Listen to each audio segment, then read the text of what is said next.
reaching for no change. My little homie clutching a ride, ready to blow your person say this and he gonna say something, but the thing about when he say something, it's gonna be more disrespectful, as we know. Yeah.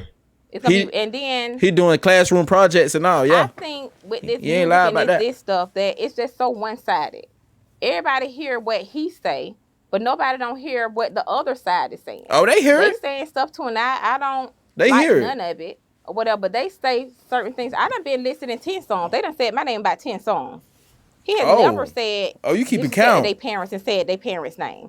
But these guys done put me in so many. My name in so many songs. Like they know me, and they don't. These particular people don't even know me, at all. If like, I even seen on the Reddit app, they thought that Miss Sandricus was a baser. They thought that I was an addict. They just thought this stuff right here. They just painted this picture of me. And I let them paint it or whatever all these years or whatever because I knew it was far from the truth.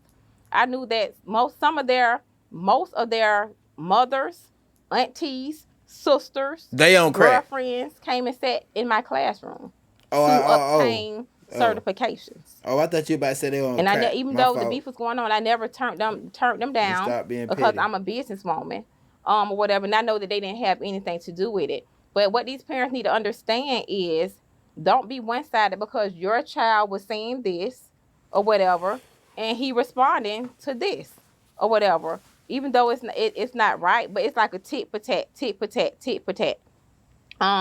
that's going on. But yeah, I talked to him about it. Yeah. Why did you say? And then I'm gonna address this too.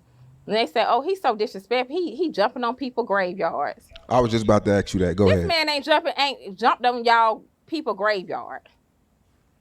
Those grave sites were either out of town or around in a different like area, whatever. He didn't. So the When I See You, he's still stepping on people's graveyards though, mama. Damn.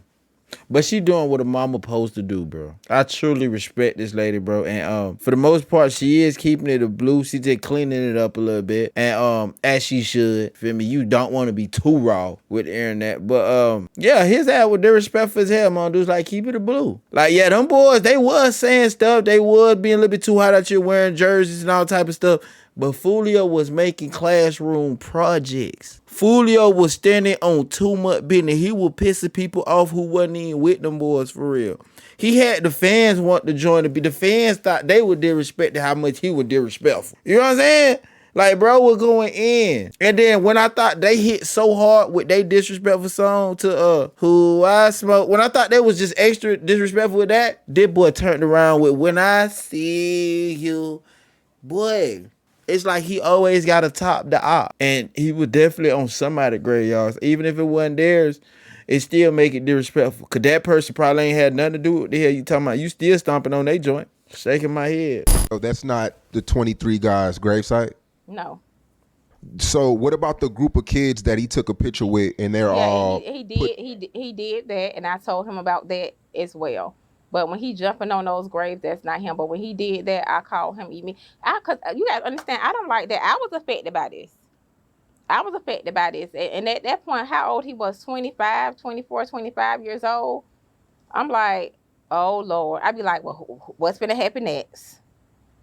Who finna get shot next? It's just not going to stop. Well, you heard what such and such said? It doesn't matter. It come a time where you stop. And at this time before he got killed, people wasn't hearing from him. For real. People was at, where's Foolio at? For real. Where he at? He ain't doing this and he was like straight That's chilling. Facts. Until the thing with King with the fight thing about boxing, and then another rapper had done mention him in the song. He was chill. He like, well, I've been chilling. Y'all was like coming for you. See how much I just be chilling, I tell him, people want a reaction out of you because if you do a reaction back to them, what's going to happen? The fans gonna go to their page, run their numbers up and things of that sort. So you got to think smart. So, because up until his death, he was chilling. He was like chilling hard. He definitely was. I was one. I'm like, well, what you doing? You ain't doing nothing. You ain't doing your music. You going to the studio? What's up? So he was like, he was just chilling. Did y'all talk every day? If it's not every day, every other day. Yeah. Was there ever a point where I asked him this in the interview when he was laying in the bed with his foot up? I was asking him about, why not move away or, change your life around, change locations. And he felt like if he would have left, bad things would have happened to family members and things like that. Charles loved Jacksonville. Charles loved Jacksonville. Charles loved his friends. Charles didn't have to be in Jacksonville. Charles got a whole house somewhere else or whatever. He just loved Jacksonville. He loved it. And I used to always tell him and beg him, you need to leave from there, da-da-da, whatever. But he just loved Jacksonville. He was not going to leave. He was not, even when he got shot October, I begged him, and his manager begged him. He just would not leave Jacksonville. Damn. Yeah. It's the same thing with FBG Duck. He passed in Chicago. It was just one of them things where you're kind of like just too loyal to your people. Like, you want to take care of everybody. You want to make sure everybody's straight. It's just that leadership mentality that they have, because Duck was a leader as well. Foolio, I know a lot of people look up to him. It's just that leadership mentality to where as though you just want to control the ship, and you feel like if you leave, it's like a guilty conscience. Yeah, it's like survival's guilt, kind of. Yeah, and everybody so crashed. I don't know. I couldn't get into him. Only thing he would just say, I'm not going. I ain't going this place. Okay, they want you to come to California. I'm not going there. I ain't finna.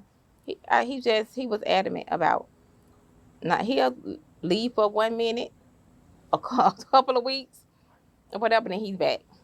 Yeah. He's back. Because when you move, people like to say you hiding or you ducking, but that's not it, man. Once you get to a certain level, about that ducking and whatever. It's about being what quality of life do you have? You can't go walk to the store. What quality of life you can't pump no gas? That's miserable. And that affects their mentality, and that brings on depression. I ain't gonna lie, I kind of disagree with that. You feel me? Because like in our reality, what he feel like he's going through when he's away from home is what he calls miserable. The fact that I don't know, bro, it's weird as hell, bro. Like when you like know folks from the trenches for real, like like the suspense is what makes everybody's day until somebody really get hurt. Then they like, damn, I shouldn't have did that. You feel me? Or they really go to jail by some crazy stuff. It's like the suspense is what drives a lot of folks from the church, and I feel like it's a problem, bro. I feel like we really gotta look into that. Like it's really crazy how folks really depend on having a suspenseful day, like going to the gas station and having to look around and see if it's the ops. Like some folks love that, you know what I'm saying?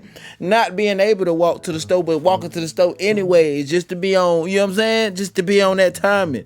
It's suspenseful and sad to say, bro, like folks love that shit, bro. Like they really love it. Like, for real, y'all. It's really crazy. We need to go ahead and do some type of survey for the trenches and ask these boys what they love, and y'all be ridiculously dumbfounded to what y'all find out these boys really love, bro. And it's facts, bro. That's no quality of life that you're supposed to enjoy life. Each and every day. You would You're assume. supposed to enjoy life. So I know I don't want to be ducking and dodging it. Oh, who this is? Oh, who that is right there? I can't even. That's not no way to live. Yeah. When he got shot at 14, did you think about relocating at that time? No, I didn't. Think about relocating. At all. Like, we knew where it came from. I knew that nothing else was going to happen with that situation or whatever. At any point, though, did you think about relocating just for the better of your family, or? Well, we did move. We moved. Okay. We did move to a different county or whatever. But Charles really never stayed with me. I guess he didn't want to bring that around me or whatever. I always had a room for him or whatever, but he never stayed with me. He just went on. I think I even put him on the megabus to go do interviews, and I think at like 18 he moved to Atlanta. So he never like really stayed like with me after that incident happened. When he was 14, he probably stayed with me maybe 6 months or something like that. But he always had his own. He's very smart. He always was gone. He never like stayed with me. So I think his thing, and I think it's because a protection thing. I ain't finna be around here with my mom or whatever, and then such and such jump off or whatever. But he never like stayed with me.